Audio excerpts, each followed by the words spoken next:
like we're celebrating Pride Month still, yeah? There's a gentleman with a pride flag and an Arizona flag. There Come you go. on. Oh, there's a lot of you. Are you wonderful? Arizona! Thank you. I love Did it. everybody watch the Democratic debates last night? Okay. Not everybody? So it was the second night of Democratic debates that were held in Miami last night, and the conventional wisdom this morning is that one candidate owned the evening. Guess who? Take a look. It's hurtful to hear you talk about the reputations of two United States senators who built their reputations and career on the segregation of race in this country. And it was not only that, but you also worked with them to oppose busing. And, you know, there was a little girl in California who was part of the second class to integrate her public schools. And she was bused to school every day. And that little girl was me. It's a mischaracterization of my position across the board. I did not praise racist. Okay.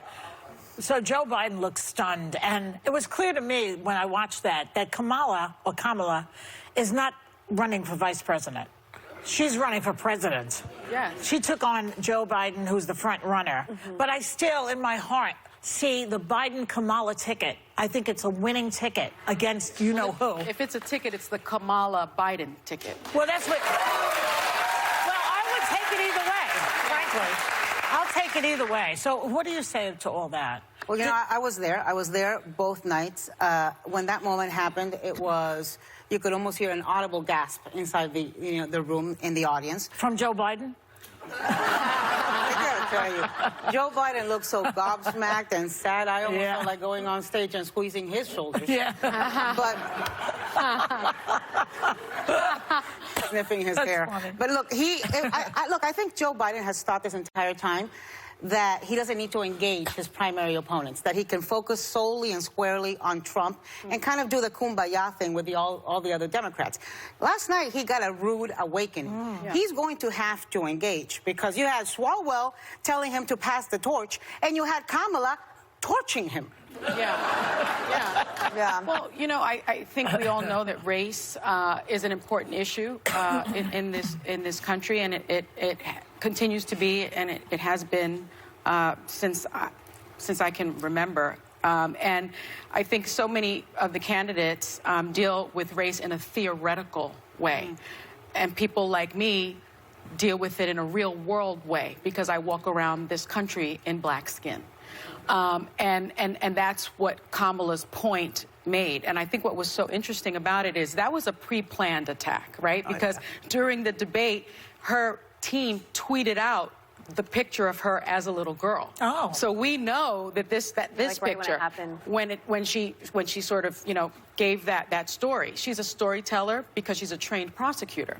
And it was a pre-planned attack, but it looked like it wasn't, right? It sort of looked spontaneous. Why so didn't Joe Biden's people see that? He wasn't prepared for it. And what I think this country needed to see is that a woman can stand toe-to-toe with Donald Trump on a debate stage and eviscerate him. Oh, yeah. And she gave us that moment. I am clear in my mind that she can take him on. Why can't Joe Biden, when she gave him that rap, about being kid and busing, why couldn't he just say, look at her and say, Kamala, I'm so sorry you had to go through that.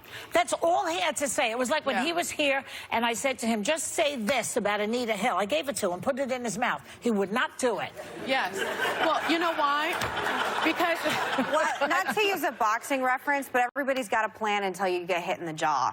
So Mike Tyson says, and I'm sorry, there's a lot of boxing metaphors that really work in politics. I said that this was going to be a lot more like Pacquiao Mayweather than the debate before. And I'm sorry, Julian Castro, nothing he did in any way compared to what a bunch of people did last night on that stage. I was also, more than anything, freaking Bernie Sanders and Gillibrand were horrible. Marianne Williamson was hitting me with so much crazy. I loved every second of it on every level. I was laughing so much last night. We have to show the montage. To Prime Minister of New Zealand.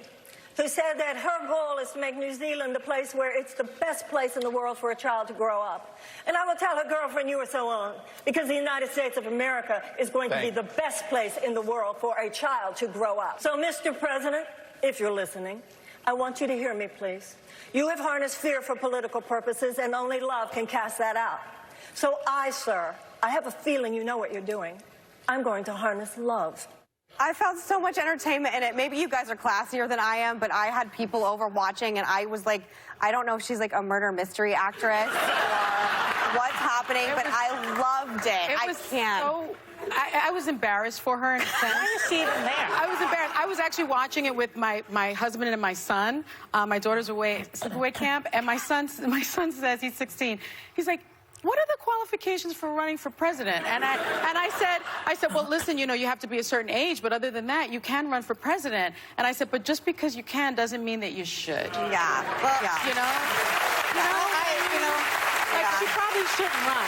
Well, and you see her against so many seasoned, amazing politicians and sitting senators and former prosecutors. But you know what? She's no crazier than Trump, who thinks that wind turbines. Oh, no. Au contraire. She thinks that radiation, that you can combat radiation. Oh, my God, I had it. I retweeted it.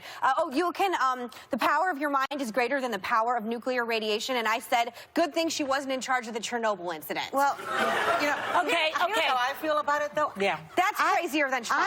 No, it's not. I'm not amused, I and I don't think it's funny because she's taking up this like valuable space, and That this is is true. so Not for long. serious. Not for long. That's You know, true. this is. I mean, we have got to get rid of Trump. I didn't put her on the stage. I'm just reacting. No, I'm not to what was talking on about the you. I'm talking to her. You know, write your book, sell your speeches, go do whatever you Time do, to write bow a out. cookbook, whatever. I'll buy it. But for the love of God, let's focus on defeating Trump and get off the stage because you are taking up valuable time that other people need to use to discuss very serious politics. All right. Anna will buy it. We're going to She'll talk. buy it. We're going to talk more.